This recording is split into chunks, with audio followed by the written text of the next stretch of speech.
এই পূর্ব অঞ্চলটাতে দারুণ তাপদাহ চলছে, তীব্র গরম এবং ভ্যাপসা গরমে আজকে জীবন অতিষ্ঠ। বাংলাদেশে সৌদি আরবের চেয়েও বেশি তাপদাহ শুরু হয়েছে ঢাকা এবং যশোর এলাকায়, প্রায় 42 ডিগ্রি সেলসিয়াস। কত?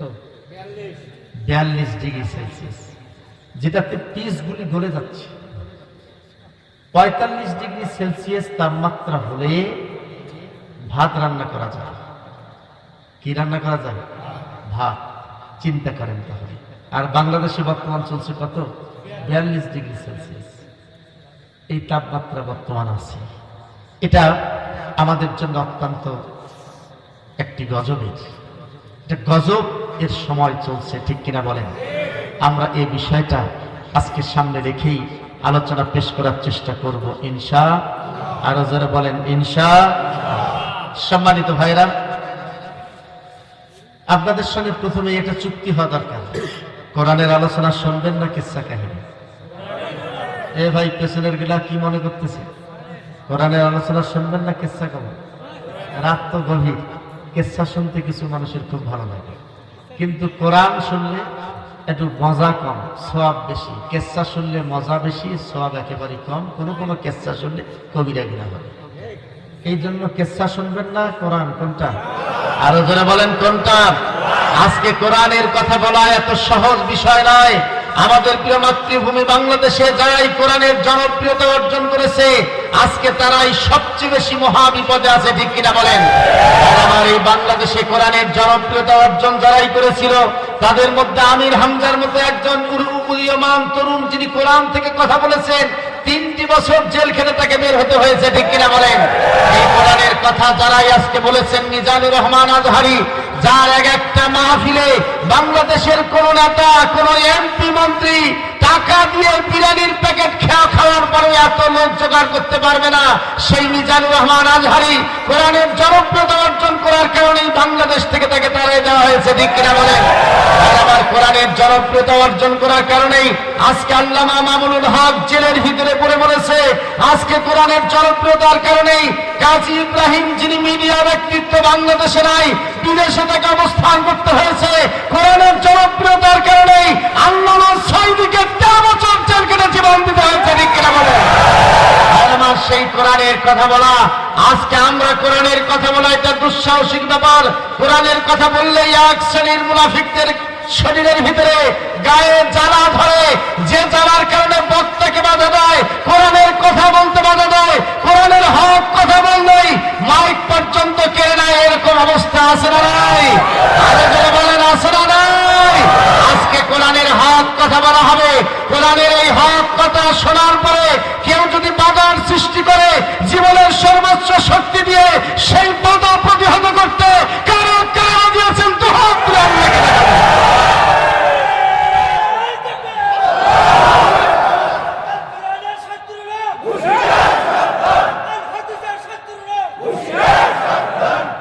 ভাইরা আমার, এই দেশের যুবকদের কণ্ঠের আওয়াজকে বাড়াতে হবে, রাজি আছে?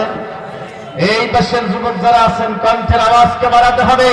আমাদের প্রিয় মাতৃভূমি বাংলাদেশে এক সময়ে রাজা রাম লক্ষণ সেন দেশের মুসলমানদের উপরে নির্যাতন নিষ্পেষণ করেছিল।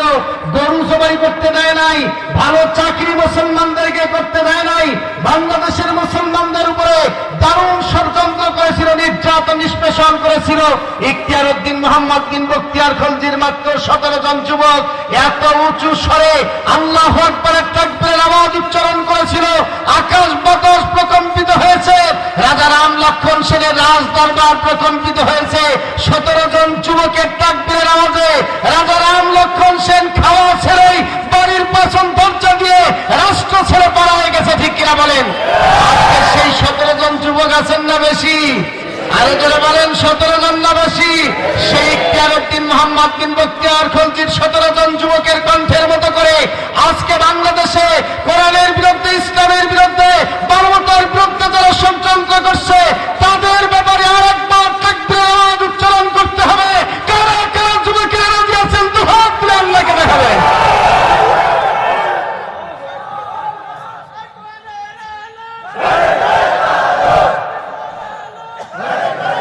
লিল্লাহি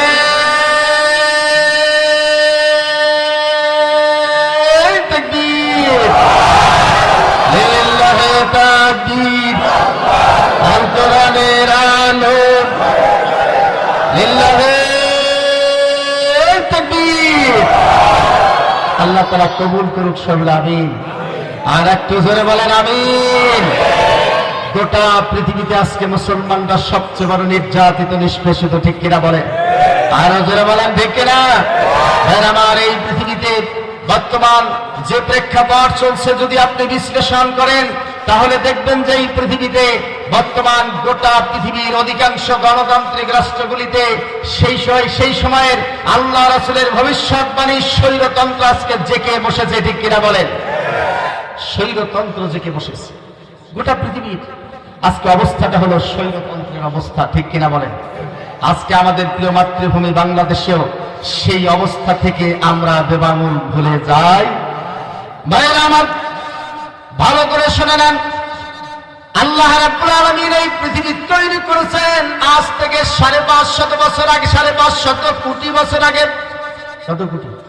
550 কোটি বছর আগে এই পৃথিবী তৈরি করেছেন। ওয়াকানা আরশুহু আলাল মা, যখন আল্লাহর আরশটা এই পানির উপরে ছিল, বলেন সুবহানাল্লাহ। একটা পর্যায়ে আল্লাহ তাআলা আর রহমান আলাল আরশি ইস্তাওয়া, এই আরশটাকে পানি থেকে উপরে নিয়ে গেলেন। গোটা পৃথিবী শুধু পানিতে ভরা। হযরত জিবরিলকে বললেন, জিবরিল রে, এই গোটা পৃথিবীর সমস্ত পানিগুলিকে তুমি ঘোরাও। এই পানিগুলি হযরত জিবরিল ঘোরাতে লাগলেন। পানিগুলি ঘোরাতে গিয়ে হযরত জিবরিল দেখলেন মাঝখানে গর্ত হয়ে যায়। আপনি যদি একটা বালতির পানি ঘোরান মাঝখানে গর্ত হবে, কারণ এই গর্তটা হলো ওই বালতির মিডিল জায়গা, মধ্যবর্তী জায়গা, নাভিস্থল। এই গোটা পৃথিবীর পানি ঘোরাতে গিয়ে একটা জায়গায় পানিটা সেখানে গর্ত হয়ে গেল। আল্লাহ তাআলা বললেন সেই গর্ত চিহ্নিত করো, আর সেখানে মাটির উপাদান দিয়ে একটা মাটির ঢিবি আল্লাহ তাআলা তৈরি করে দিলেন প্রথম 550 কোটি বছর আগে। এরপরে আল্লাহ তাআলা বললেন, ইন্না আউওয়ালা বাইতিন বুদিআ লিন-নাসি লাল্লাযী বিবাক্কাতা মুবারাকাও ওয়া হুদাল লিল আলামিন। আল্লাহ রাব্বুল আলামিন জানায় দিলেন সেই জায়গার ভিতরে তোমরা একটা ঘর নির্মাণ করো। আজ থেকে 550 কোটি বছর আগে, কত কোটি? 550 কোটি বছর আগে ওই মাটি তৈরি করে ওর উপরে ঘর নির্মাণ করলেন, যে ঘরটার নাম হলো কাবা শরীফ। আর একটু আসতে বলেন আল্লাহু আকবার। এই কাবা শরীফের বয়স হচ্ছে পৃথিবীর সৃষ্টির পরেই 550 কোটি বছর ফেরেশতা দ্বারা নির্মিত। এই কাবা নির্মাণ করতে গিয়ে বেশ কিছু ম্যাটেরিয়ালস বেঁচে গেল। আপনি যদি মসজিদ তৈরি করেন মাল বাঁচবে না? মশলা বাঁচবে, বালু বাঁচবে, সিমেন্ট বাঁচবে, রড বাঁচবে, বাঁচবে না? এই ম্যাটেরিয়ালস গুলো বেঁচে গেছে। হযরত জিবরিল বললেন, আল্লাহ এই ম্যাটেরিয়ালস গুলো এখন কি করব? আল্লাহ রাব্বুল আলামিন বললেন, জিবরিল সমস্ত ম্যাটেরিয়ালস গুলি গোটা দুনিয়ার সব জায়গায় ছিটে দাও। এর একটা অণু পরিমাণ সরিষা দানার 70 ভাগের 1 ভাগ যদি কোথাও পড়ে যায়, আমি কিয়ামতের আগে হলেও সেই জায়গায় একটা মসজিদ নির্মাণ করে দেব, বলেন সুবহানাল্লাহ। আজকের মসজিদ হাজার হাজার মসজিদ নির্মাণ হচ্ছে। কারো আছে 100 বিঘা জমি, কিন্তু তার জমিতে মসজিদই হয়নি। আবার কারো 2 বিঘা জমি আছে, তারে ধরে টানাটানি যে বাবা একটু কোনা দেওয়ারে মসজিদ তৈরি করা যায়। আছে না? কি আছে না? নাই? ভাইরা আমার, মসজিদ এটা জায়গাটা সিলেকশন দিয়েছেন কে? আর একটু জোরে বলেন কে?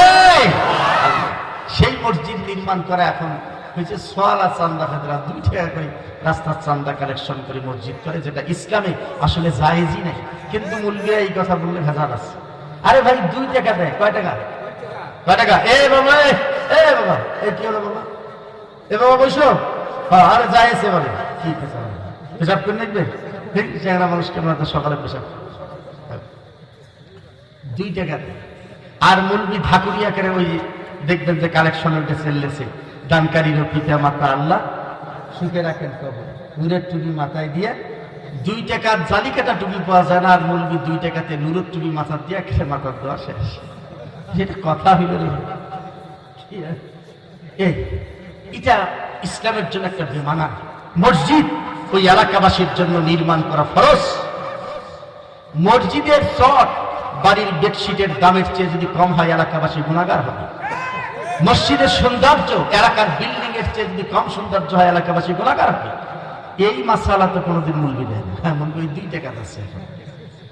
এটা আপনাদের জন্য ফরজ। এটা কিসের এরকম? এইভাবে না তো কায় কয় টাকা দিলেন তা না, যার বাড়ির অবস্থান যত বড় সেই অনুপাতে মসজিদ নির্মাণ করতে যত টাকা লাগে এই টাকা বাধ্যতামূলক তার কাছ থেকে নেওয়া ফরজ। এটা নফল কোনো কাম নেই। এই 2 বস্তা সিমেন্ট চাইতে আমার আব্দুল্লাহ হোসাইন তো সিমেন্ট চাইতে যেতে গলায় ভাঙিয়ে দেবে। কি কাণ্ডের মধ্যে ভাই বুঝি না। আমি সর্বশেষ এইটার অনুরোধ রাখবো আপনাদের কাছে, ভাইয়ের আমার, কাবা শরীফ প্রথম নির্মাণ হয়ে গেল, ভালো করে খেয়াল করবেন। আজ থেকে 550 বছর আগে ওই মাটির সাথে গোটা পৃথিবীর পানিগুলি এসে ঢেউ খেত, ঢেউ খেতে খেতে সেখানে ফেনা তৈরি হতো। সেই ফেনাগুলিতে আল্লাহ তাআলা মাটির উপাদান দিয়ে দিলেন এবং সেই ফেনাগুলির উপরে বৃষ্টি বর্ষণ শুরু করলেন। বলেন সুবহানাল্লাহ। ওয়া আনসালনা আলাইকুম মাআম মুবারাকান ফাআনবাতনা বিহি হাব্বাল হাসীদ والنخل باسقة لها طلع نضيد رزقا للعباد। সূরা কফ এর ভিতরে আল্লাহ তাআলা বলছেন যে আমি সেখানে এমন উপাদান দিলাম যে উপাদান দিয়ে বাগান তৈরি হবে, ঘাসপালা তৈরি হবে, বন জঙ্গল তৈরি হবে এবং সেখান থেকে আবার বান্দার রিজিক তৈরি হবে। বলেন সুবহানাল্লাহ। এই মাটির উপাদান এমন দিয়ে দিলেন, একই মাটি একই লাইনে গাছ গেড়েছেন, একটা আম হাড়িভাঙ্গা সেটার একরকম স্বাদ, দেশি আম যেটা লেগা লাগাইছেন সেটার একরকম স্বাদ ভাইজান, জলপাই লাগাইছেন সেটার একরকম স্বাদ, আবার ওই পাশে যে তেঁতুল লাগাইছেন সেটা আবার টক, তারপরে আবার মরিচ লাগাইছেন ওটা আবার ঝাল, তারপরে আবার কুশাল লাগাইছেন সেটা আবার মিষ্টি আছে না। এটা কি করে সম্ভব? আমাকে বোঝান তো, এটা বোঝান, এটা কি করে সম্ভব? এই জন্যই তো একই গাছ হচ্ছে, আলাদা আলাদা প্রকৃতির স্বাদ, একই আম ভিন্ন প্রজাতির আম, ভিন্ন রকম স্বাদ, আমের গাছ সবগুলো কি? এটা হচ্ছে ওই আল্লাহ তাআলা বলছেন যে মাটির উপাদানটাতে আমি এমন কিছু বরকত দিয়ে দিলাম, মা মুবারাকান, এটা এমন উপাদান দিলেন যে উপাদান দিয়ে পৃথিবীর যতগুলি স্বাদ আছে সব সাথে সব স্বাদ উৎপাদনের ক্ষমতা আল্লাহ মাটিকে দিয়ে দিলেন। বলেন সুবহানাল্লাহ। বাইরে আমার গোটা পৃথিবীর জঙ্গলে ভরে গেল। আল্লাহ রাব্বুল আলামিন গোটা পৃথিবীর জঙ্গলে আরেকটি প্রজাতি দিলেন আল্লাহ তাআলার ইবাদত করার জন্য। ওয়া খালাকাল জান্না মিন মারিজিম মিন নার। কথা কার? আল্লাহ রাব্বুল আলামিন জানাই দিলেন। এরপরে জঙ্গলে বসবাসের জন্য আল্লাহ তাআলা জিন নামক একটা প্রজাতি তৈরি করলেন, জিন জাতি তৈরি করলেন। 64,000 বছর পর্যন্ত এই জিন জাতি গোটা পৃথিবীতে আল্লাহর ইবাদত করলো। বলেন সুবহানাল্লাহ। কয় হাজার? নাল জামাই 2টা সাংরা গল্প করেছে। বাবা ওই ছোট কি দেখেন তোমরা? আর ফির যাইছে বাবা দিয়া ভাইরা আমার, জিন প্রজাতি। কিন্তু কি প্রজাতি? কয় হাজার? 64। আর একটু জোরে বলেন। 64,000 বছর জিন জাতি এই পৃথিবীতে থেকে আল্লাহর নাফরমানি শুরু করলো। হয় যেন একটা পর্যায়ে আল্লাহ তাআলা এই জিন জাতিকে পৃথিবী থেকে সরাই দিয়ে নতুন আরেকটি প্রজাতি এই পৃথিবীতে বানানোর পরিকল্পনা করলেন। আজ থেকে মাত্র 9.5 থেকে 10,000 বছর আগে। 9.5 থেকে আর একটু জোরে বলেন। 9.5 থেকে 10,000। কোন প্রজাতি ওটা? ওটা আল্লাহ বলছেন, মুরগির কথা। কথা কার? وَإِذْ قَالَ رَبُّكَ لِلْمَلَائِكَةِ إِنِّي جَاعِلٌ فِي الْأَرْضِ خَلِيفَةً قَالُوا أَتَجْعَلُ فِيهَا مَن يُفْسِدُ فِيهَا وَيَسْفِكُ الدِّمَاءَ। আল্লাহ রাব্বুল আলামিন জানাই দিলেন এই পৃথিবীতে মানুষ তৈরি করবে। আল্লাহ এই কথা বলে নাই। ওয়াইয ক্বালা রাব্বুকা লিল মালাইকা, ফেরেশতাদেরকে ডেকে আল্লাহ তাআলা বললেন জিন প্রজাতি নাফরমানি করছে, এদেরকে পাহাড়ের গুহা এবং সাগরের অতল গহ্বরে তাড়ায় দাও, তাদেরকে সেখানে বন্দী করে রাখো। আর একটা নতুন প্রজাতির পরিকল্পনা করছি, ইন্নী জাইলুন ফিল আরদি, ইন্নী জাইলুন, আমি তৈরি করব, ফিল আরদি মানে এই পৃথিবীর জন্য, খলিফাতান মানে হচ্ছে খলিফা বানাবো, পৃথিবীতে খলিফা বানাবেন। মানুষ সৃষ্টির মূল উদ্দেশ্য হলো খলিফা। মানুষ সৃষ্টির মূল উদ্দেশ্য কি? আরো জোরে বলেন, খলিফা। খলিফা মানে এই যে কাপড়ের দর্জি যায় কিতে, ওই পীর সাহেবের খলিফা বেড়াইছে আছে না ভাইজান? ভালো করে বসে না, ওয়াজটা বোঝেন। খেলাফতের দায়িত্ব দেওয়ার জন্য আল্লাহ তাআলা তৈরি করলেন খেলাফত।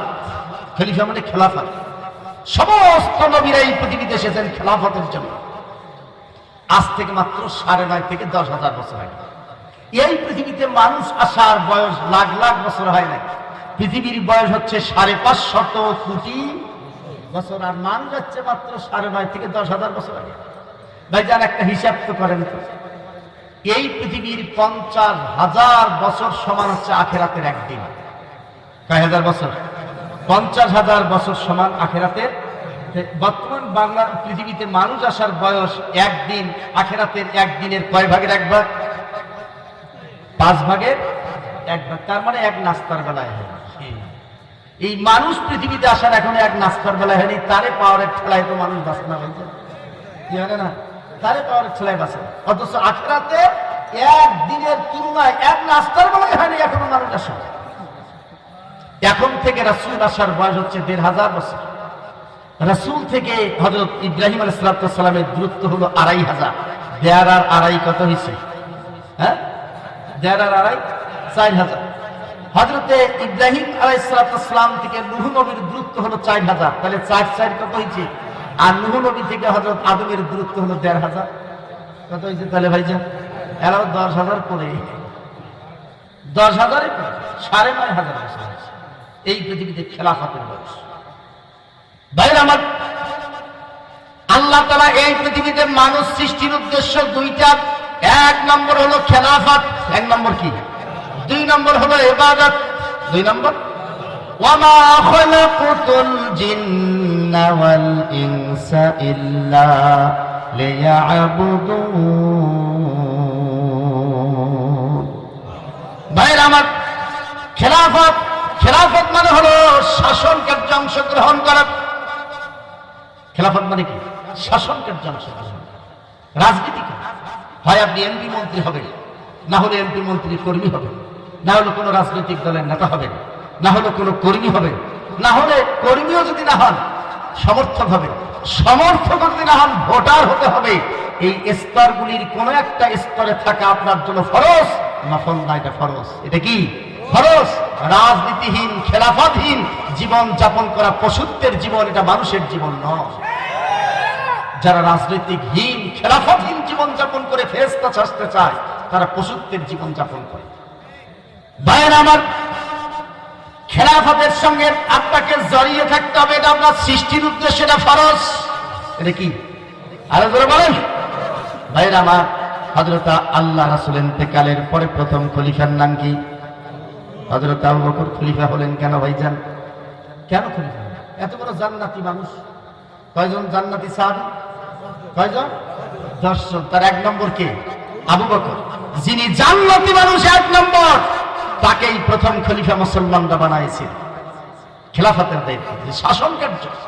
আর আমাদের কিছু লোক আছে, কাছে ভাই আমাদের নোটও লাগে না, ভোটও লাগে না, ধর্ম এক জিনিস, রাজনীতি এক জিনিস। এগুলি হচ্ছে ইহুদিদের কথা।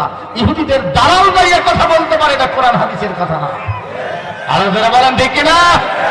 ভাইরা আমার, আজকে কোরআন থেকে যদি রাজনীতিকে কেউ বাদ দিতে চায়, কোরআন থেকে যদি রাজনীতি কেউ মুছে দিতে চায়, কোরআন এবং রাজনীতিকে যদি পার্থক্য করতে চায়, বুঝতে হবে তার ইমানের ভিতরে গন্ডগোল আছে। এই লোকটা হচ্ছে মুনাফিক ইমানের চরিত্রের লোক, ঠিক কিনা বলেন? এটা মুনাফিক ইমানের চরিত্র, এটা মুসলমানদের। হযরত আবু বকর রাদিয়াল্লাহু তাআলা 2 বছর শাসন করেছে, জান্নাতি মানুষ ছিল। আর আমরা মনে করে যে রাজনীতি করলে ইমানও গেল, তাকওয়া গেল, জান্নাত গেল, সবই বোধহয় গেল। আসলে নাই। হযরত উমর দ্বিতীয় জান্নাতের সার্টিফিকেট পেয়েছেন ভাইজান। তিনি 10 বছর একটানা খেলাফতের দায়িত্ব পালন করেছেন। কয় বছর? 10 বছর। তার ইমান যায়নি। সবচেয়ে নরম মানুষ যেটা হযরতে ওসমান রাদিয়াল্লাহু তাআলা আনহু, তিনি সবচেয়ে নরম মানুষ। এই নরম মানুষটা খেলাফতের দায়িত্ব পালন করেছেন 12 বছর। একটা কয় বছর? 12 বছর। যিনি জান্নাতি মানুষ তাকে খেলাফত দিয়েছে, রাষ্ট্রীয় ক্ষমতা দিয়েছে। আর বর্তমান সবচেয়ে চোর, সবচেয়ে ডাকাত, সবচেয়ে বাটপার, সবচেয়ে গুন্ডা, সবচেয়ে পান্ডা, সবচেয়ে মাস্তান, মানুষের অধিকার কেড়ে নেয়, ভোটের অধিকার পর্যন্ত কেড়ে নেয়, তাদেরকে আমরা রাষ্ট্রীয় ক্ষমতায় বসাই, ঠিক কিনা বলেন?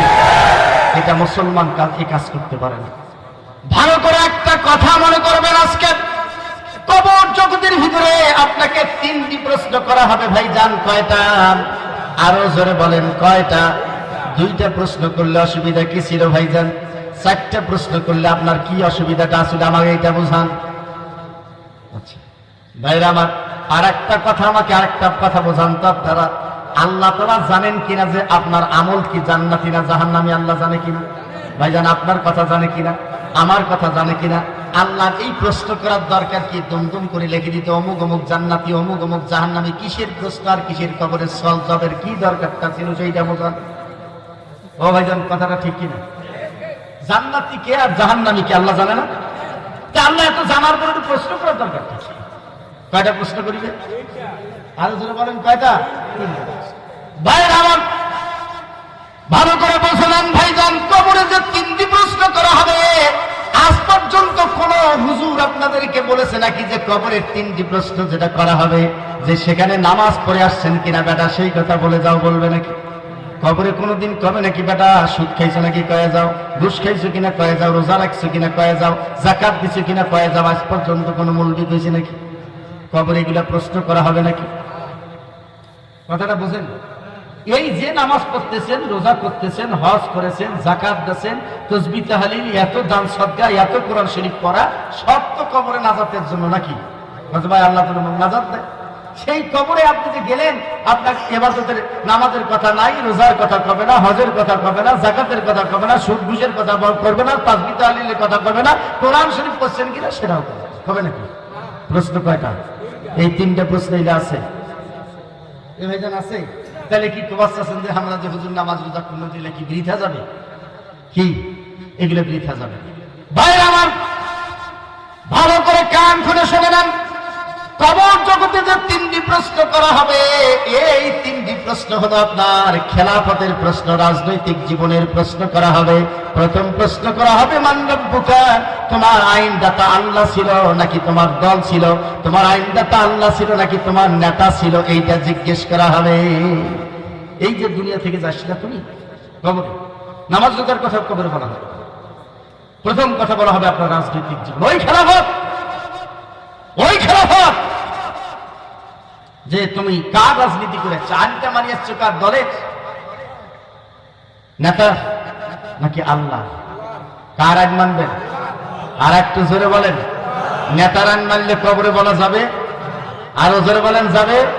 দলের আইন যদি মানেন কবরের এই প্রশ্নের জবাব দেওয়া যাবে? অতএব কবরের প্রথম প্রশ্নের যদি আপনি জবাব দিতে চান, তাহলে আজকে এই পৃথিবীতে মানুষের তন্ত্রমন্ত্র যতগুলি আছে, মানুষের যতগুলি আইন আছে, নেতার যতগুলি আইন আছে, দলের যতগুলি আইন আছে, সব আইনগুলিকে পদত্যাগ করে, পদদলিত করে একভাবে খালেস নিয়তে ইমানিয়াতের সাথে আল্লাহর আইনকে গ্রহণ করতে হবে। মুসলমান কারা কারা যে আছেন তো হাত তুলে আল্লাহকে দেখাবেন। আল্লাহ তাআলা কবুল করুক সকল আমিন।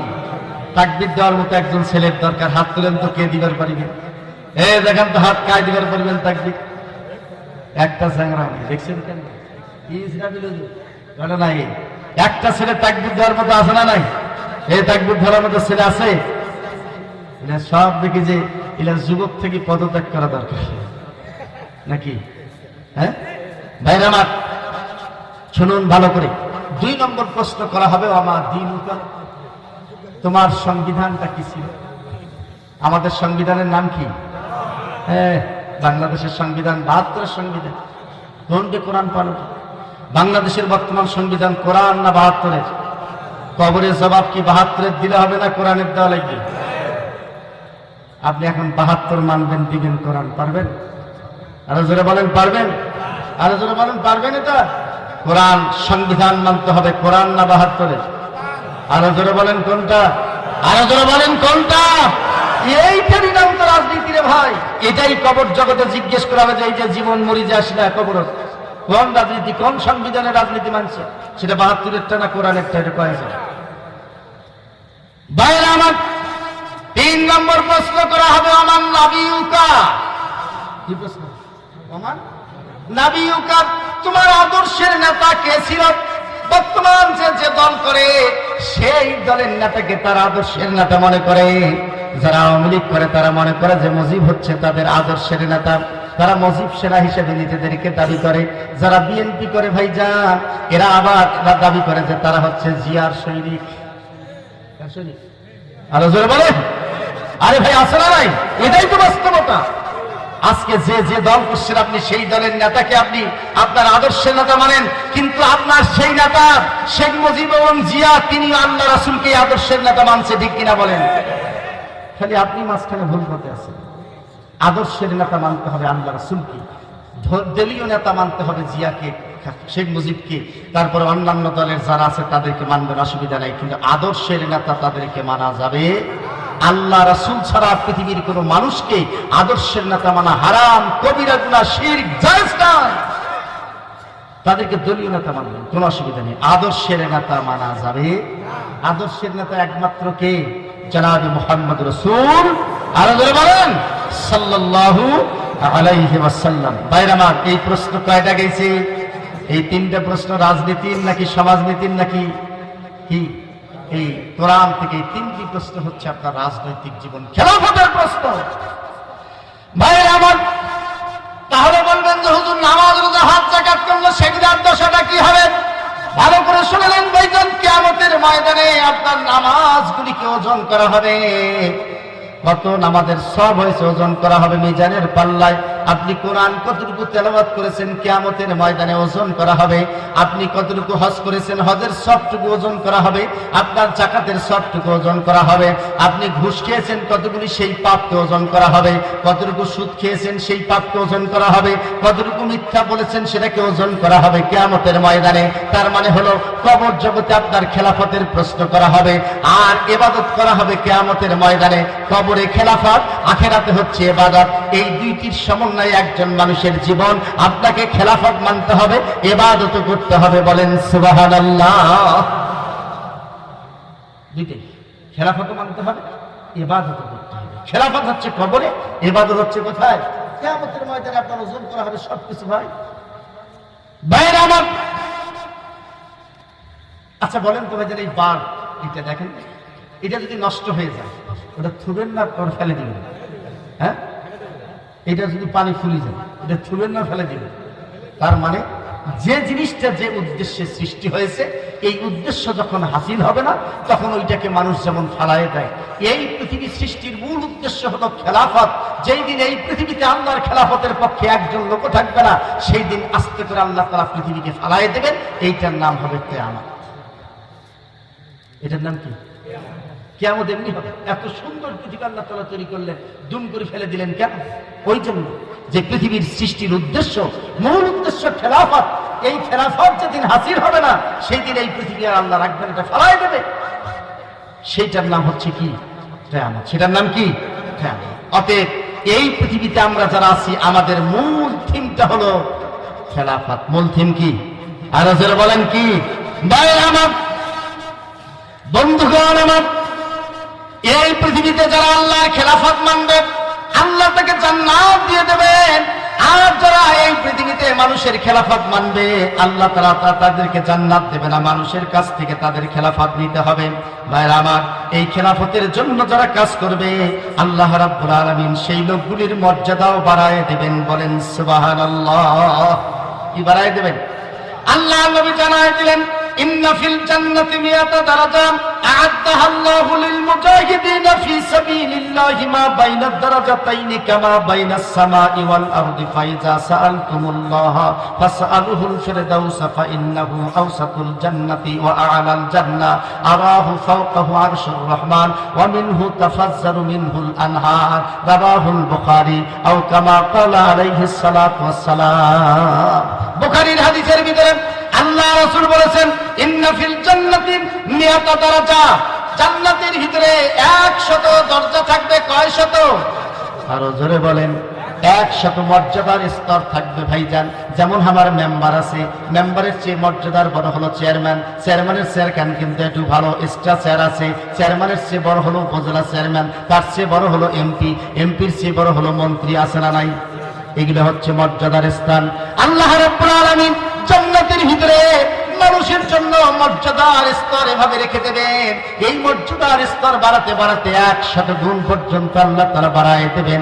আ'আদাল্লাহু লিল মুজাহিদিনা ফি সাবিলিল্লাহ, আল্লাহর রাস্তায় খেলাফতের জন্য যারা কাজ করবে, আন্দোলন করবে, সংগ্রাম করবে, রক্ত ঝরাবে, তাদের জীবন দেবে, জেল খাটবে, এই সব কিছু যারা করে আল্লাহর খেলাফতের কাজ করবে, আল্লাহ তাআলা ওই ছেলেটাকে ওই জান্নাতের 100 দরজা, 100 মর্যাদার দরজার উপরে রেখে দেবেন। বলেন সুবহানাল্লাহ।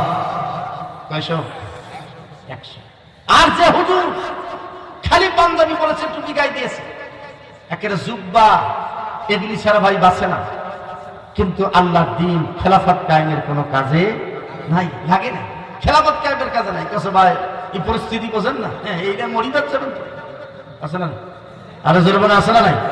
ভাই যান বসেন, করে যাবেন। আরে বসেন তো আল্লাহর রাস্তায়।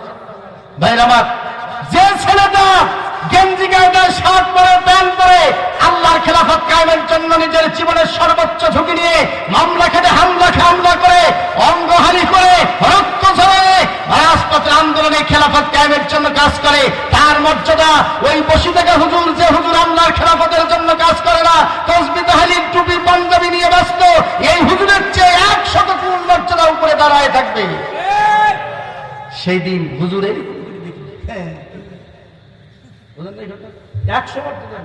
চিন্তা করা যায়, এই মর্যাদা দেবেন কে? আরো ধরে বলেন কে? সেই 100 জান্নাতের মর্যাদা পেতে রাজি আছেন তো ইনশাআল্লাহ? আরো ধরে বলেন রাজি আছেন? ভাইরা আমার, আল্লাহ রাসূল জানাই দিলেন, ভালো করে খেয়াল করবেন ভাইজান, আল্লাহ রাসূল জানাই দিলেন, একটা হাদিস মনে পড়ে গেল। عن أبي هريرة عن أبي حذيفة رضي الله تعالى عنه قال قال رسول الله صلى الله عليه وسلم تكون النبوة فيكم ما شاء الله أن تكون ثم يرفعها ثم إذا شاء أن يرفعها ثم تكون خلافة على منهاج النبوة فتكون ما شاء الله أن تكون ثم يرفعها إذا شاء الله أن يرفعها ثم تكون ملكا عادا فيكون ما شاء الله। হযরত হুযায়ফা বলছেন, বুখারীর হাদিস, মুলবির কথা না। আল্লাহ রাসূল বলেছেন আমার ইন্তেকালের পর 5টা যুগ হবে। আরো জোরে বলেন কয়টা? এই ভাইজান বলেন কয়টা? 1 নম্বর হলো খেলাফত, হযরত আবু বকর, উমর, ওসমান, তারা খেলাফতের যুগ। এর পরের যুগটা হলো ইমামাত, আমিরে মুআওয়াজ, ইমারত, আমিরের যুগ হবে। আমিরের যুগ আব্বাসীয় খেলাফত পর্যন্ত চলেছে। এরপরে হচ্ছে মুলকান আদাম, আল্লাহ রাসূল বলেছেন তারপরে হবে রাজতন্ত্র, গোটা পৃথিবীতে রাজতন্ত্র চলবে। এক সময় দেখেন সৌদি আরবে রাজতন্ত্র চলেছিল, তারপরে ইংল্যান্ডে রাজতন্ত্র চলেছে, ব্রিটেনে রাজতন্ত্র চলেছে, মিশরে রাজতন্ত্র চলেছে। চলেন, রাজতন্ত্রের জয় জয়কার। এই রাজতন্ত্র এক সময় ধ্বংস হয়ে যাবে। মুলকান জাব্বারিয়ান, তৃতীয় অবস্থা চলবে, সেই চতুর্থ অবস্থা চলবে, সেটার নাম হলো স্বৈরতন্ত্র। জোর করে রাষ্ট্রীয় ক্ষমতা গ্রহণ করার প্রবণতা গোটা পৃথিবীতে শুরু হবে, যে যুগটা বর্তমান চলছে। ঠিক কিনা বলেন?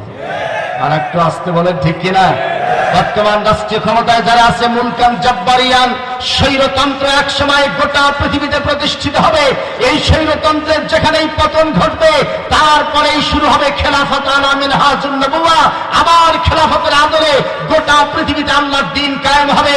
আগামী 21 শতাব্দী আল্লাহর দ্বীন কায়েমের শতাব্দী।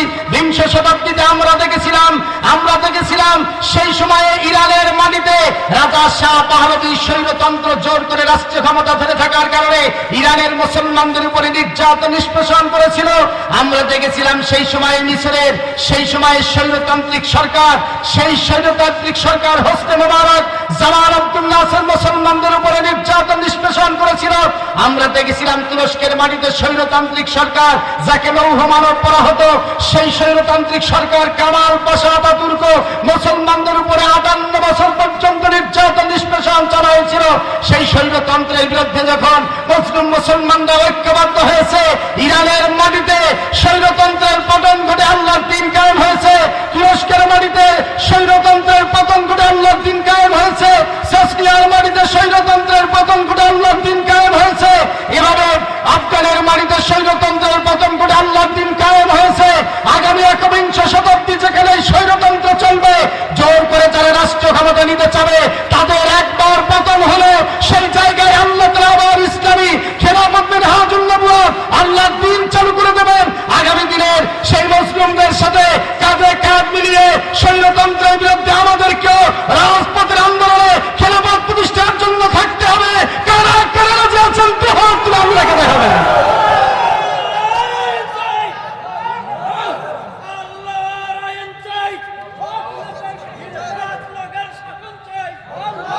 লিল্লাহি তাকবীর, লিল্লাহি তাকবীর। আল কোরআনের আলো, আল হাদিসের আলো, লিল্লাহি তাকবীর। ভাইরা আমার, এই পৃথিবীতে স্বৈরতন্ত্রের পতন ঘটবে, কেউ ঠেকাতে পারবে? আজ হোক আর কাল হোক, পৃথিবী থেকে স্বৈরতন্ত্র উৎখাত হবে। যেভাবে উৎখাত হয়েছিল ইমারত, যেভাবে উৎখাত হয়েছিল রাজতন্ত্র, যেভাবে উৎখাত হয়েছিল রাজতন্ত্র, স্বৈরতন্ত্র ঠিক একইভাবে পৃথিবী থেকে বিদায় গ্রহণ করবে ইনশাআল্লাহ। ভাইরা আমার, আজকে যে আয়াতটা তেলাওয়াত করেছি মনে আছে আপনাদের? সূরা ইমরানের 26 নম্বর মনে আছে? قل اللهم مالك الملك تؤتي الملك من تشاء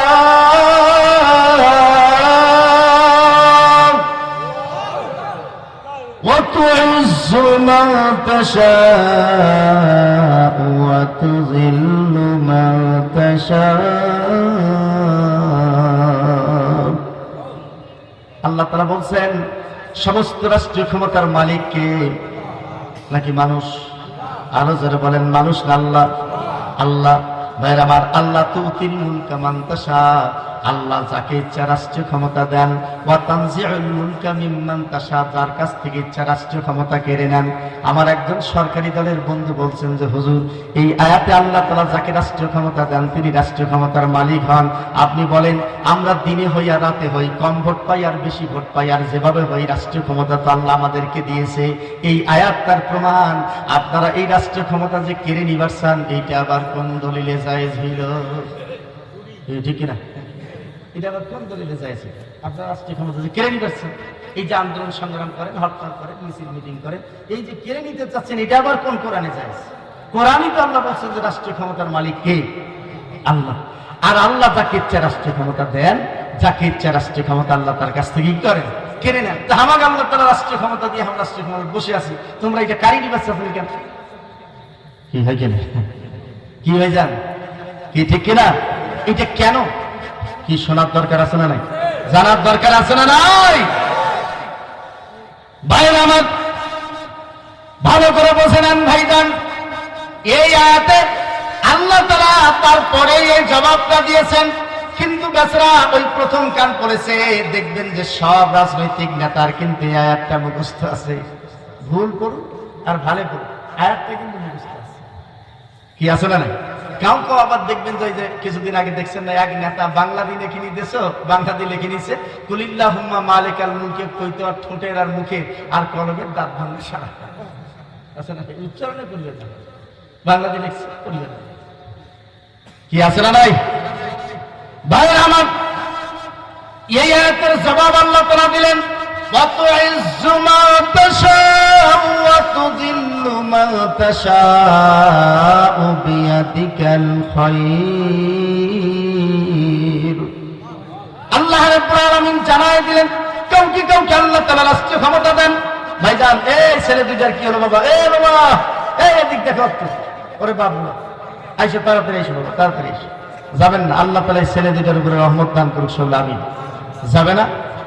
ভাইরা আমার, আল্লাহ তাআলা বলছেন যে আল্লাহ তাআলা কাউকে কাউকে রাষ্ট্রীয় ক্ষমতা দেন এই পৃথিবীতে বেইজ্জত করিবার জন্য। কি করিবার জন্য? আরো তো বলেন, কি করিবার জন্য? বেইজ্জত করিবার জন্য। ধরেন যে প্রেসিডেন্ট বুশ, আমার এই বুশ নামে কত চারাগাড়ি বদনামিয়া সৌদি আমেরিকা করিয়াছে, কাউ চেনে? আল্লাহ তাআলা এই প্রেসিডেন্ট বুশ ওকে রাষ্ট্রীয় ক্ষমতা দিয়েছে, প্রেসিডেন্ট বানায় দিয়েছে আমেরিকা, গোটা পৃথিবীর সুপার পাওয়ার তার হাতে দিয়েছে, দিয়ে গোটা দুনিয়াদার পরিচয় করে দিয়েছে যে এইটার নাম প্রেসিডেন্ট বুশ। সেই লোকটা রাষ্ট্রীয় ক্ষমতায় যাওয়ার পরে আল্লাহ তাকে রাষ্ট্রীয় ক্ষমতা দিয়েছে। দেওয়ার পরে যখন বিদায় নিয়েছে, মুসলমানদের উপরে যে নির্যাতন নিষ্পেষণ করেছিল, সেই নির্যাতন নিষ্পেষণের কারণে এই প্রেসিডেন্ট বুশ বিদায় নেওয়ার আগে জাইদি নামক একজন ছেলের জুতার ঢেল খেয়ে বিদায় নিতে হয়েছে। ঠিক কিনা বলেন? সম্মান বাড়ছে না কমছে? আরো জোরে বলেন, বাড়ছে না কমছে? আল্লাহ তাআলা তাকে বেইজ্জত করার জন্য গোটা পৃথিবীতে ইতিহাস সৃষ্টির জন্য কাজটা করায় দিয়েছে। আবার কাউকে আল্লাহ তাআলা রাষ্ট্রীয় ক্ষমতা দেন নাই ভাইজান, কিন্তু মর্যাদা দিয়েছেন, সম্মান দিয়েছেন। এরকম লোক আছে না নাই? আরো জোরে বলেন, আছে না নাই? ভাইজান বলেন, একটা লোককে 13 বছর পর্যন্ত অন্যায় ভাবে জেলখানার ভিতরে রেখেছিল, লোকটার নাম কি? যে লোকটা মারা যাওয়ার পরে পৃথিবীর এমন কোন রাষ্ট্র নাই যে রাষ্ট্রে তার গায়বানা জানাজা হয় নাই। বাংলাদেশের টেকনাফ থেকে তেতুলিয়া, রূপসা থেকে পাথুরিয়া পর্যন্ত এমন কোন মসজিদ পাওয়া যাবে না যে মসজিদ আল্লামা সাঈদীর জন্য দোয়া হয় নাই। ঠিক কিনা বলেন? আল্লাহ রাষ্ট্রীয় ক্ষমতা দেয়নি, কিন্তু সম্মান দিয়েছে, মর্যাদা দিয়েছে। রাষ্ট্রীয় ক্ষমতা দেয়নি, মর্যাদা দিয়েছে। আর ওটাকে রাষ্ট্রীয় ক্ষমতা দিয়েছে বেইজ্জত করার জন্য। সেই আল্লাহ এখনো আছে না নাই? আরো যারা বলেন, আছে না নাই? এই পৃথিবীতে আল্লাহ তাআলা 5 জন নবীর কথা বলেছেন। এই নবীদের বিরোধিতা করে স্বৈরতন্ত্র কায়েম করার কারণে এই পৃথিবীতে 5 জন নবী, তাদের ব্যাপারে আল্লাহ বলছেন ওই 5 জন দুঃসাহসিক শাসককে, স্বৈরতান্ত্রিক শাসককে আল্লাহ তাআলা বেইজ্জত করেছেন। তার একটা হলো ফেরাউন। কি নাম? شرع لكم من الدين ما وصى به نوحا والذي أوحينا إليك وما وصينا به إبراهيم وموسى وعيسى أن أقيموا الدين ولا تتفرقوا فيه. বলেন আল্লাহু আকবার। এই ছেলে দুইটা বসায় দেন তো। কি হলো বাবা? এ বাবা, এই দুজন বসো, বসো বাবা, বসো। আরে বসো, এই আর চ্যাংড়া মানুষ, বসো। কায় ডাকাছে আর ঘন্টা খানিক, বসো। আল্লাহ রাস্তা বাবা, যাও যাও, বসো তো বাবা, বসো। আর মজবুত করে জন্ম করি, বসো। কিসের তোমার এত পেশাব করবে যাওয়ার লাগে ভাই? চ্যাংড়া মানুষের ভাইরা আমার এরকম এই ডায়াবেটিস ওয়ালা চ্যাংড়া আছে নাকি? আছে? আছে? আলহামদুলিল্লাহ। আলোচনা খারাপ লাগতেছে ভাইজান? কি চলবে আলোচনা? আরো জোরে বলেন, চলবে? এবারে কণ্ঠকে উজাড় করে এমন তাকবীর দিতে হবে যে তাকবীরের আওয়াজে আশেপাশে যেন কোনো শয়তান থাকতে না পারে। ঠিক কিনা বলেন? হযরত উমর রাদিয়াল্লাহু তাআলা আনহু মাত্র 12 জন মানুষকে নিয়ে তাকবীর দিয়েছিলেন। সেই দারুল আরকাম থেকে কাবার চত্বর পর্যন্ত 12 জন লোকের তাকবীরের আওয়াজ সেই দিন গোটা আরবকে খান খান করেছিল। আবু জাহেলের কলিজার ভিতরে বিদ্ধ হয়েছিল। আবু জাহেল সেই দিন বুঝেছিল এই তাকবীরের আওয়াজ যারা দিয়েছে তারাই একসময় গোটা আরবকে শাসন করবে। ঠিক কিনা বলেন? আমার যুবকেরা সেই হযরত উমরের মতো করে 12 জনের তাকবীরের আওয়াজের মতো করে দারুল আরকাম থেকে আজকে আমাদেরকে সেই তাকবীরের আওয়াজ বের হতে হবে, বের করতে হবে। যে কণ্ঠের আওয়াজ শুনে বাতিলের হৃদয়ের ভিতরে যেন কম্পন সৃষ্টি হয়, আল্লাহর দ্বীনের মুজাহিদরা যেন আবার জেগে ওঠে, সেই তাকবীরের আওয়াজ বের করতে হবে। লিল্লাহি তাকবীর, লিল্লাহি তাকবীর, আল কোরআনের আলো, লিল্লাহি তাকবীর। আল্লাহ তাআলা কবুল করুক সবাই, আমিন। আর একটু জোরে বলেন আমিন। ভাইরা আমার 5 জন নবীর কথা বলেছিলাম, কয়জন? আল্লাহ বলছে কথা মূলবীর কথা না, কথা কার? শারা'a লাকুম মিনাদ দীনি মা ওয়াসা বিহি নূহা। 1 নম্বর হচ্ছে এই পৃথিবীতে বিরোধী দলীয় নবী আল্লাহ তাআলা বানাইছেন নূহ নবীকে। সেই সময়ে স্বৈরতান্ত্রিক কায়দায় রাষ্ট্র পরিচালনা করেছিল মুশরিকেরা। 2 নম্বর হলো আল্লাযী আওহাইনা ইলাইকা। হে রাসূল, আপনি নিজেই স্বৈরতান্ত্রিক। সেই সময় আবু জেহেল ছিল সরকারি দলে, আপনি ছিলেন বিরোধী দলে। রাসূল বিরোধী দলে, সরকারি দলে কার? আবু জেহেল, সবচেয়ে বড় স্বৈরতান্ত্রিক সরকার। 3 নম্বর হলো ওয়ামা ওয়াসাইনা বিহি ইব্রাহিম। হযরত ইব্রাহিম হচ্ছে বিরোধী দলে, সরকারি দলের স্বৈরতান্ত্রিক শাসক ছিল সেই সময় নমরুদ। কি নাম? একটানা শাসন করেছে 16,500 বছর। আল্লামা ইবনে কাসির রহমাতুল্লাহ আলাইহি বলেছেন, এই নমরুদ পৃথিবী শাসন করেছে 1650 বছর। আল্লাহ তার হায়াত দিয়েছিল 1700 বছর। ভাইজান 50 বছর বয়সে রাষ্ট্রীয় ক্ষমতা নিয়েছে, একটানা 1650 বছর, সবচেয়ে পৃথিবীর বড় স্বৈরতান্ত্রিক শাসক। 4 নম্বর হলো মুসা। হযরত মুসা বিরোধী দলীয় নবী ছিলেন। সেই সময় স্বৈরতান্ত্রিক শাসক যে ছিল তার নাম হচ্ছে ফেরাউন। কি নাম? 400 বছর একটানা শাসন করেছিল এই ফেরাউন, স্বৈরতান্ত্রিক শাসক। আল্লাহ তাআলা তাদের পরিণতি ভালো করে নাই, করেছে। 5 নম্বর হলো ঈসা। হযরত ঈসা আলাইহিস সালাম সেই সময় ছিল বিরোধী দলীয় নবী, আর বর্তমান ইহুদি যারা আছে ইসরায়েলে, এদেরই বংশধর, এদের উত্তরসূরি তারাই ছিল সেই খ্রিস্টান এবং ইহুদিরা সেই সময় ছিল বিরোধী দলীয়। হযরত ঈসা আলাইহিস সালামের বিরুদ্ধে স্বৈরতন্ত্র কায়েম করেছিল, ঠিক কিনা বলেন? ভাইরা আমার, আল্লাহ রাব্বুল আলামিন এই স্বৈরতন্ত্র যারা এই পৃথিবীতে কায়েম করেছে কাউকে বাঁচায় রাখে নাই। আল্লাহ তাআলা দৃষ্টান্ত দিয়েছেন, পৃথিবীতে ইতিহাস সৃষ্টি করে তাদেরকে ধ্বংস করেছেন। আপনি যদি চিন্তা করেন তাহলে দেখবেন এই পৃথিবীতে বন্যা এবং প্লাবন দিয়ে ধ্বংস করে দিয়েছে। সেই সময় হযরতে নূহের বিরুদ্ধে যারা স্বৈরতন্ত্র চালু করেছিল তাদেরকে আল্লাহ তাআলা দুনিয়াতে বাঁচাতে দেয় নাই, বাঁচতে দেয় নাই, তাদেরকে ধ্বংস করেছে। হযরতে জনাবে মুহাম্মদ রাসূল সাল্লাল্লাহু আলাইহি ওয়াসাল্লামের বিরুদ্ধে যে আবু জেহেল স্বৈরতন্ত্র কায়েম করেছিল, বদরের প্রান্তরে সেই আবু জেহেলকে ছোট্ট 2টি সন্তানের হাতে আল্লাহ তাআলা মারায় মেরে ফেলে গোটা পৃথিবীতে ইতিহাস তৈরি করেছেন।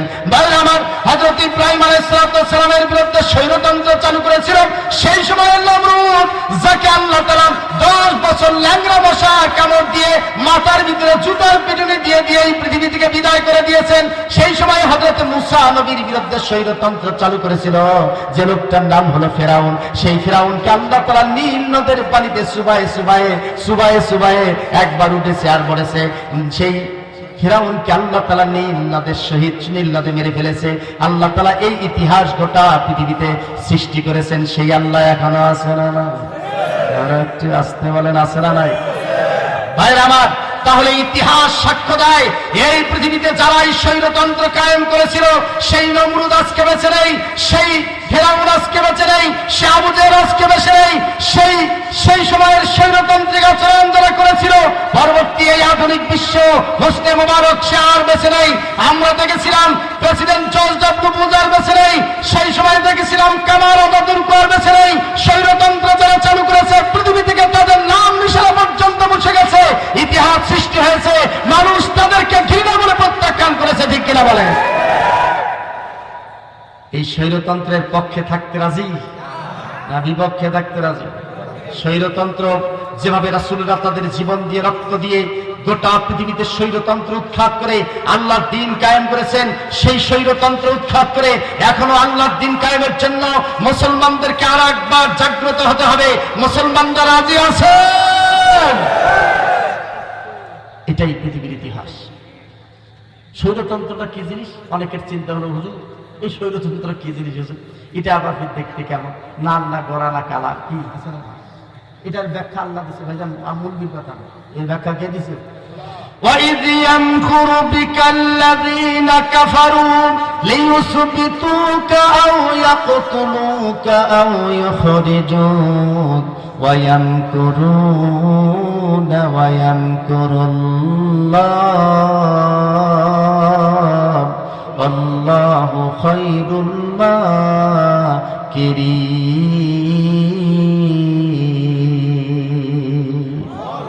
আল্লাহ রাব্বুল আলামিন জানায় দিলেন স্বৈরতন্ত্রটা দেখতে কেমন।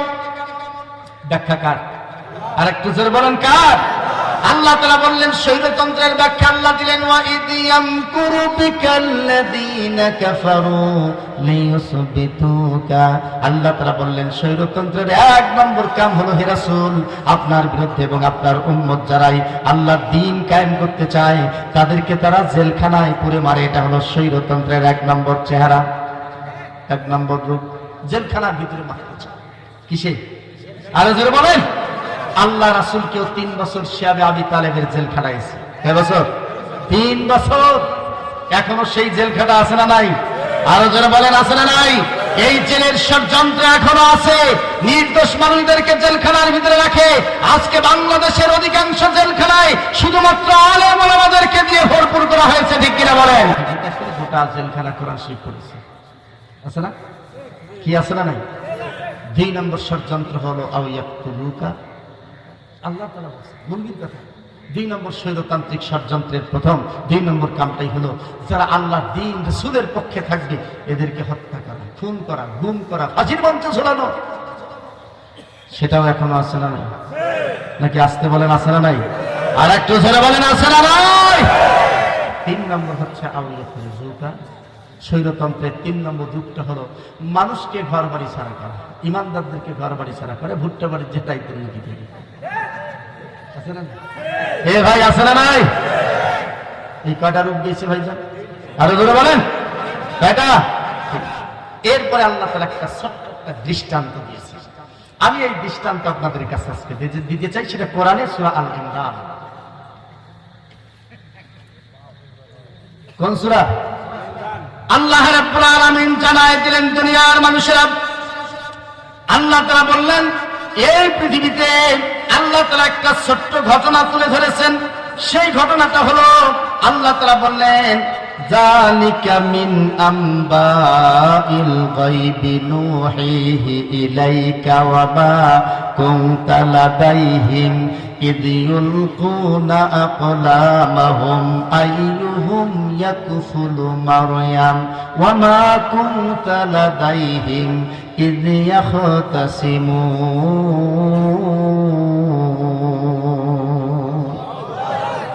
কোন সূরা? সূরা ইমরান। ভাইরা আমার ভালো করে শুনে নেন, এই সূরাটার নাম হলো সূরা আল ইমরান। একজন বয়স্ক মানুষের নাম, যিনি ছিলেন বাইতুল মুকাদ্দাসের ইমাম। এই বেচারা যুবক বয়সে কোনো সন্তান হয় নাই। 100 বছর বয়স, যখন তার স্ত্রীর বয়স হচ্ছে 80 বছর, সেই সময়ে ওই বেচারা বাইতুল মুকাদ্দাসের ইমাম সাহেব একটু দোয়া করছে আল্লাহর আগে, আল্লাহ একটা সন্তান আমাকে দাও। আল্লাহ তার দোয়া কবুল করেছে, বৃদ্ধ বয়সে একটা সন্তান দিয়েছে। বেচারা নিয়ত করেছে আল্লাহ যদি সন্তান দেয়, এই সন্তানটা আমার সংসারের কাজে ব্যবহার করব না, এই সন্তানটা আমি এই বাইতুল মুকাদ্দাসে রেখে যাব। বলেন সুবহানাল্লাহ। বৃদ্ধার ইমাম সাহেবের এই দোয়া আল্লাহ কবুল করেছেন। এত বেশি আল্লাহ তাআলা তার দোয়া পছন্দ করেছেন, তার নামে একখানা সূরা দিয়েছেন। সূরার নাম সূরা আল ইমরান। আলে এই ইমরান নাম কি? ইমরান। এই ইমরান এই সূরাটা ভাইরা আমার, এই ইমরান এই কাজটা করেছিল। আল্লাহ তাআলা তাকে একটা সন্তান দিয়ে দিলেন। এই সন্তানটা ছেলে না দিয়ে দিয়েছে একটা মেয়ে। লাইসা যাকারু কাল উনসা ওয়া ইন্নী সাম্মাইতুহা মারইয়াম। ওই মেয়েটার নাম কি রাখছে? আরো জোরে বলেন, মরিয়ম।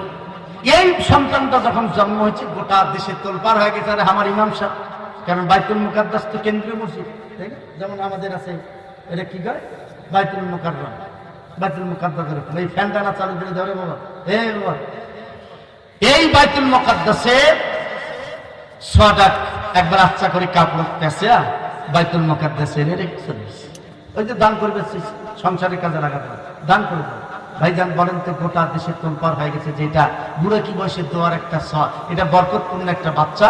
এই বাচ্চাটার লালন পালনের দায়িত্ব গ্রহণের জন্য গোটা দেশ থেকে অনেক মানুষ চলে এসেছে, হাজার হাজার মানুষ, ধনী মানুষ, ব্যবসায়ী মানুষ, চাকরিজীবী, একেবারে সব ধরনের মানুষ।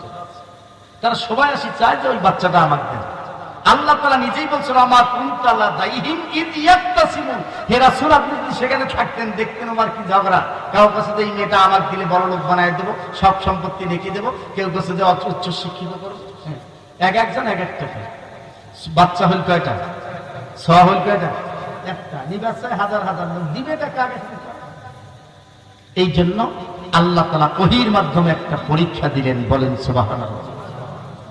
আল্লাহ রাব্বুল আলামিন জানায় দিলেন যালিকা মা কুনতা লাদাইহিম ইয ইউলকুনা আকলামাহুম আইয়ুহুম ইয়াকফুলু মারইয়াম ওয়া মা কুনতা লাদাইহিম ইয ইয়াখতাসিমুন। আল্লাহ তাআলা বললেন, তোমরা যারা মরিয়মের লালন পালনের দায়িত্ব নিতে চাও, জর্ডান নদীর তীরের ভিতরে তোমরা দাঁড়িয়ে যাও।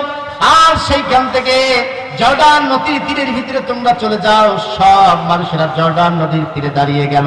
স্রোতস্বনে সেই নদীর ভিতরে আল্লাহ তাআলা বললেন ইযিউলকুনা, তাহারা নিক্ষেপ করুক আকলামাহুম, তাদের কলমগুলি, আইয়ুহুম ইয়াকফুলু মারইয়াম, মারইয়ামের লালন পালনের দায়িত্ব যে নিতে চায় সে তার পকেটের কলমটা ছুঁড়ে মারুক ওই পানির ভিতরে। ভাইজান আমাকে একটা কথা বুঝান তো, এই কলমটা এটা তো লেখার জিনিস নাকি পানির ফেলার জিনিস?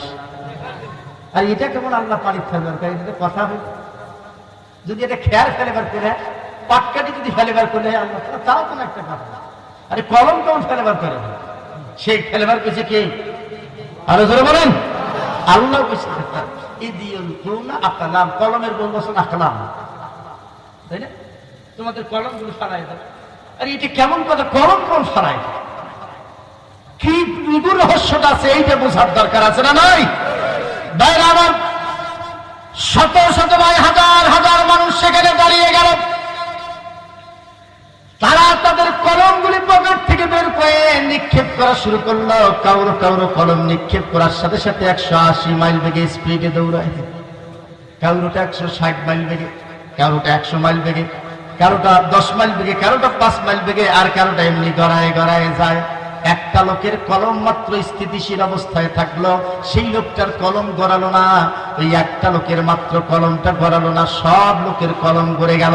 আল্লাহ রাব্বুল আলামিন পানির ভিতরে কলম নিক্ষেপ করে পৃথিবীর মানুষদেরকে জানাতে চাইলেন, এই পৃথিবীতে স্বৈরতান্ত্রিক কায়দায় যে সমস্ত মানুষেরা আছে তারা যে লুটপাট করে, এটা শুধুমাত্র কলমের ঠোঁট ব্যবহার করার কারণে লুটপাট করে।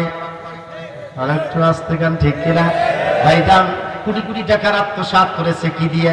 কলমের ঠোঁটের সিগনেচার দিয়ে। একটা সিগনেচার দিয়ে লাখ লাখ টাকা গ্রহণ করে, একটা কলমের খোসা দিয়ে হাজার হাজার টাকা গ্রহণ করে।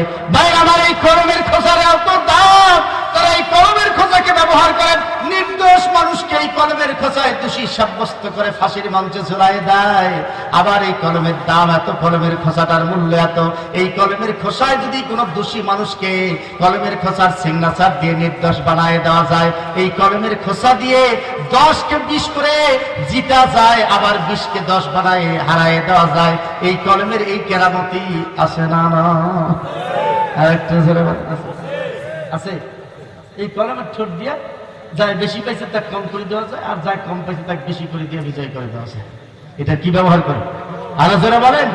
আল্লাহ রাব্বুল আলামিন বুঝাতে চাইলেন, এই কলম দিয়ে যে যত বেশি 2 নম্বরই করেছে তার কলম যত বেশি স্পিডে যায়, যার 2 নম্বরিটা আরো কম তার চেয়ে কম স্পিডে যায়, তার চেয়ে 2 নম্বরই কম যার তারও কম স্পিডে যায়। এইভাবে কিছু কিছু কলম শুধুমাত্র গড়ায় গড়ায় যায়। তার মানে তারা এখনো দুর্নীতি শুরু করছে, এখনো দুর্নীতিতে পাকা হয় নাই। আমরা নয়া দুর্নীতিবাজ, ঠিক কিনা বলেন? আছে না? এরা নতুন, পাকা হয় আমারটা গেলে করোনাগুলো গড়ায় গড়ায় গেছে। একটা লোকের কলম গড়ায় যায় নাই, সেই লোকটার নাম হলো হযরতে জাকারিয়া। কি নাম? আরো জোরে বলেন কি নাম? হযরতে জাকারিয়া আলাইহিস সালাম। তার কলমটা গড়ায় যায়, স্থিতিশীল দাঁড়ায়। সমস্ত মানুষের কাছে আল্লাহ প্রমাণ করলেন যে এইটাই 1 নম্বর লোক, যার কলমটা 2 নম্বরই কাজ করে নাই, তিনি জাকারিয়া। তিনি কি? ভাই আমার একটা কথা ভালো করে বোঝেন, একটা মেয়ের দায়িত্ব আল্লাহ তাআলা তুলে দেবেন। এজন্য কলমের পরীক্ষা আল্লাহ তাআলা নিলেন। যার কলমটা 2 নম্বরই, কলমের খোসায় 2 নম্বরই কাম করে, কলম যার 2 নম্বর ব্যবহার করে, তাদেরকে আল্লাহ তাআলা একটা মেয়ের দায়িত্ব দিলেন না, একটা মেয়ের দায়িত্ব তাদের হাতে তুলে দিল না। আর যারা পরীক্ষিত কলম দিয়ে 2 নম্বরই করেছে, একটা জাতির দায়িত্ব আপনি কেমনে তাদের হাতে তুলে দেন? আল্লাহ শুধু একটা মেয়ের, একজন মেয়ের দায়িত্ব যারা কলম দিয়ে 2 নম্বরই করেছে তাদের হাতে আল্লাহ দিলেন না গো। আর আপনি একটা গোটা জাতির দায়িত্ব দিয়ে দিলেন। কি এটা? কি হয় কিনা? আরো জোরে বলেন, হয় কিনা? এই জন্য জাতির দায়িত্ব দিতে গিয়ে আপনার কলমের দিকে তাকাতে হবে তার, ঠিক কিনা? আরো জোরে বলেন, ঠিক কিনা? আমরা তো ইসলামটা সহজ ইসলাম বুঝি ভাইজান। আবু জেহেল, কথাতে তো কথা বাড়ে, বলবো। এই আবু জেহেল যখন বদরের যুদ্ধে যাচ্ছিল, সেই সময় 1000 সৈন্যবাহিনী নিয়ে কাবার গেলাপ ধরে দোয়া করেছে আল্লাহর কাছে। এই কথা আমার না আল্লাহ?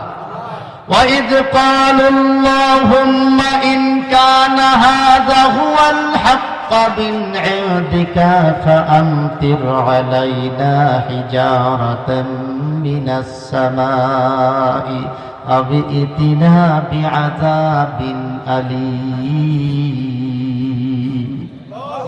সূরা আনফাল কোন সূরা সূরা আনফালে আল্লাহ তাআলা বলেন আবু জেহেল দোয়া করেছে আল্লাহর দরবারে আল্লাহুম্মা ওয়াইযা ক্বালু আল্লাহুম্মা আল্লাহুম্মাকে আমরা যেমন দোয়া করি আবু জেহেল আল্লাহ আজকে যারা হকের উপরে প্রতিষ্ঠিত আছে বদরের যুদ্ধে যাচ্ছে তাদেরকে বিজয় দান করো আর যারা বেহকের উপর আছে ওদেরকে পাথর নিক্ষেপ করে হলো ধ্বংস করে দাও আল্লাহর কাছে তোমার দোয়া কবুল করা হলো বলেন সুবহানাল্লাহ মাঝে মাঝে আল্লাহ তাআলা কাফিরের দোয়া কবুল আর জোরে বলেন কাফিরের দোয়া কবুল কারণ আবু জেহেল ক্ষমতায় নিজেকে অন্ধ হয়ে গেছে যে রাসূলের উপরে জুলুম করলো নির্যাতন করলো রাসূলকে 3 বছর জেল খাটালো আপন জন্মভূমি থেকে তাড়িয়ে দিল তারপরে আবু জেহেল মনে করছে সে হকের উপরে আছে আল্লাহ রাসূল বেহকের উপরে আছে এই রকম অন্ধ ক্ষমতাবান এখন আছে না নয় নির্যাতন নিষ্পেষণ করার পরেও মনে করে যায় নিজে হকের উপরে প্রতিষ্ঠিত আই হায় আবু জেহেল ভাইজান আর বলেন তো ভাইজান আবু জেহেল কাফের না মুসলমান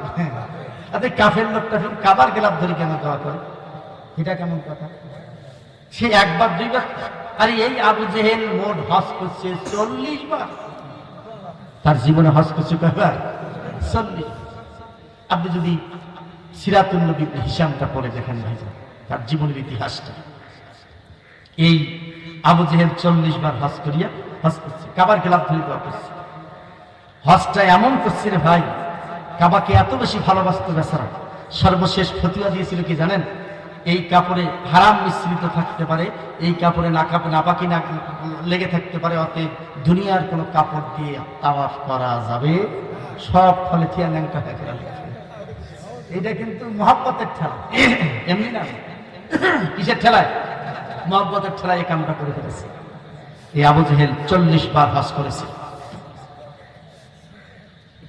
তারপরেও আজ পর্যন্ত আলহাজ আবু জেহেল কেউ কইছেন একজনও কর না কেন ভাইজান এই শত্রুতা আবু জেহেলের সাথে আমার একবার হজ করে বেচারা তাই আলহাজের ঠেলায় বাঁচে না গো যদি আলহাজ না কন তা মহা বসা কথা ভাই এত টাকা খরচ করে হজ করে আসলে দেখলু না তো আছে না ভাই আমার একটা কথা আজকে আপনাদেরকে বলতে চাই যে লোকটা 20 কোটি 30 কোটি 40 50 কোটি টাকা ঘুষ খেয়ে মাত্র 5 লাখ টাকা শেষ জীবনে যে আল্লাহকে দিয়ে হজ করে এসেছে আপনার সামনে এসে গল্প করতেছে আহারে সেই দিন হাসরে আসওয়াতের পাথরে চুমা দেওয়া খুব কঠিন কাজ এত ভিড় আর এত ঠেলাঠেলি এত পারাপারি তারপর আল্লাহ তাআলা আমাকে সুযোগ করে দেন দুম করে চুমা দিয়ে দিলাম আর আপনি কাছে যে যাক লোকটা নিষ্পাপ হয়ে গেল হাজরে আসওয়াত চুমা দিছে আর কি লোকটা নিষ্পাপ হয়ে গেছে আপনারা গল্প করেছে ভাই তাওয়াফ করতে করতে একদিন সুযোগ চান্স পেয়ে গেল এখানে কাবার গেলাম ধরে দোয়া করলেন তোর জন্য আর আপনি ওই কথা শুনি গেল আব্দুল কথা হয়তো চাচাকে ডাকে আনেন ভাই বাড়িটা ভিত্তি দিবেন নাকি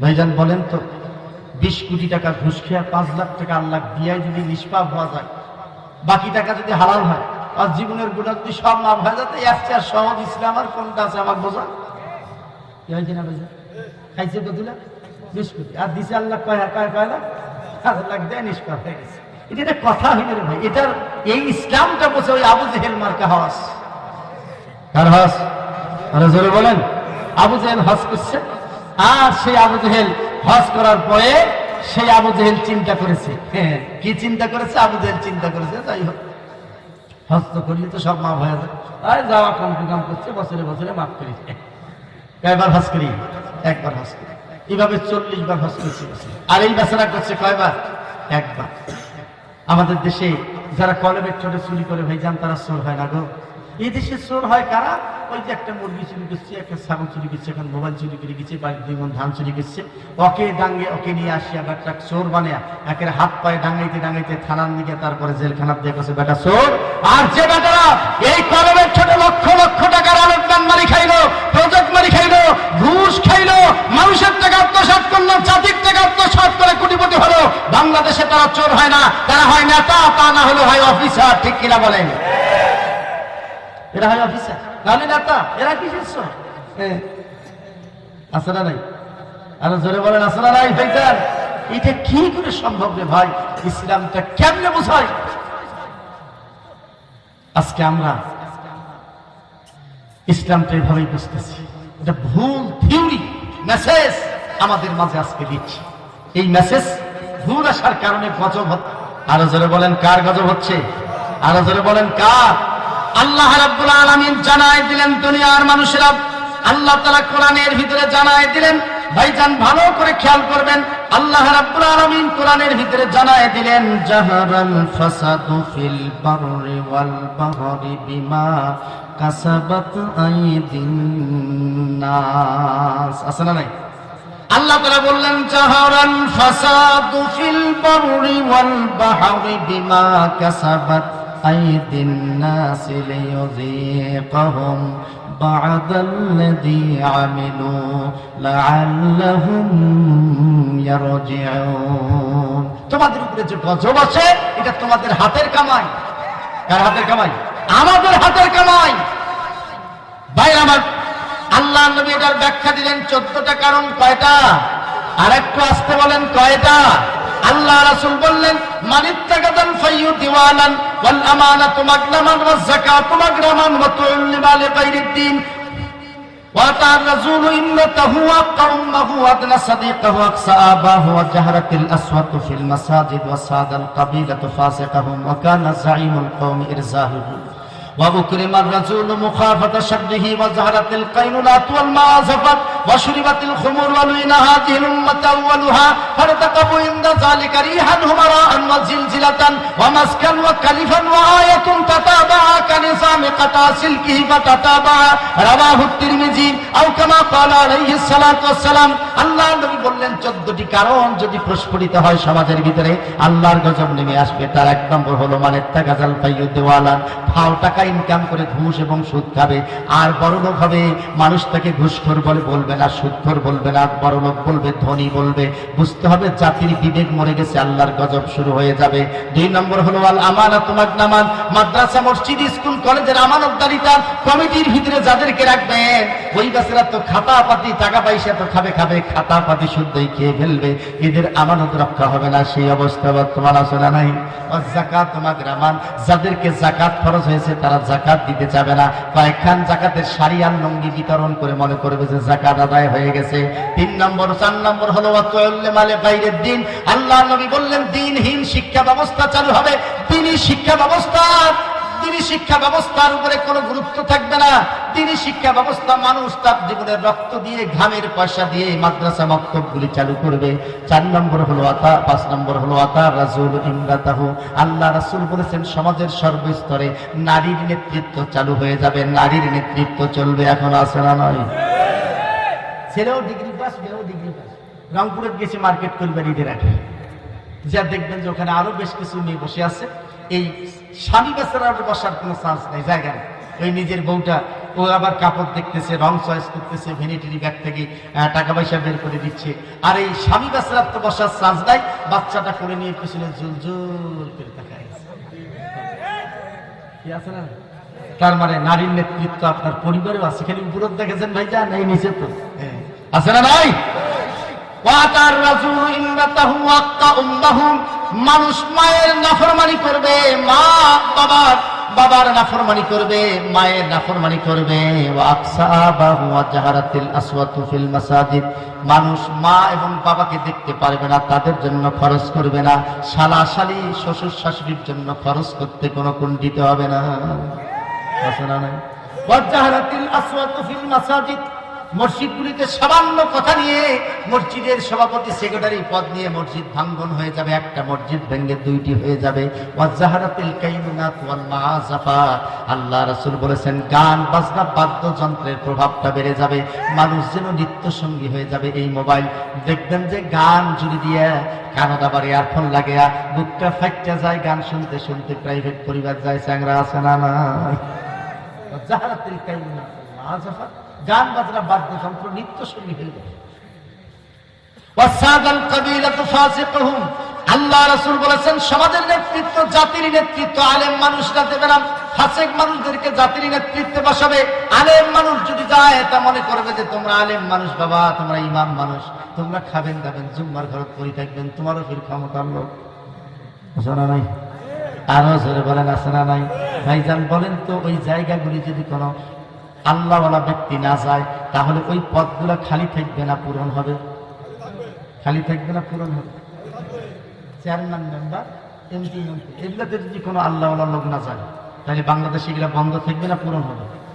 তো এই লোকটার শয়তানি বুদ্ধি হলো যে তোমরা আল্লাহওয়ালা মানুষ, তোমরা কেন হতে যাবে? তার মানেটা হলো শয়তানওয়ালা করে বসাবে, আছে না নাই?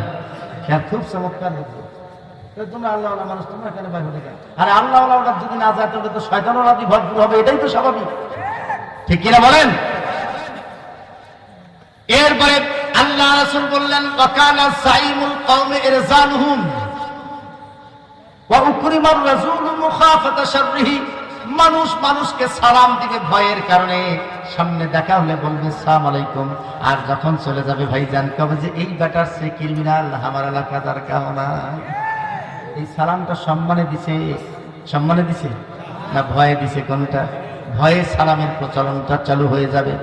এরপরে আল্লাহ রাসূল বললেন ওয়াশরিবাতিল খুমুর, মদ পান এবং নেশাগ্রস্ত বেড়ে যাবে সমাজের ভিতরে, যুব চরিত্রকে ধরে রাখা কঠিন হয়ে যাবে।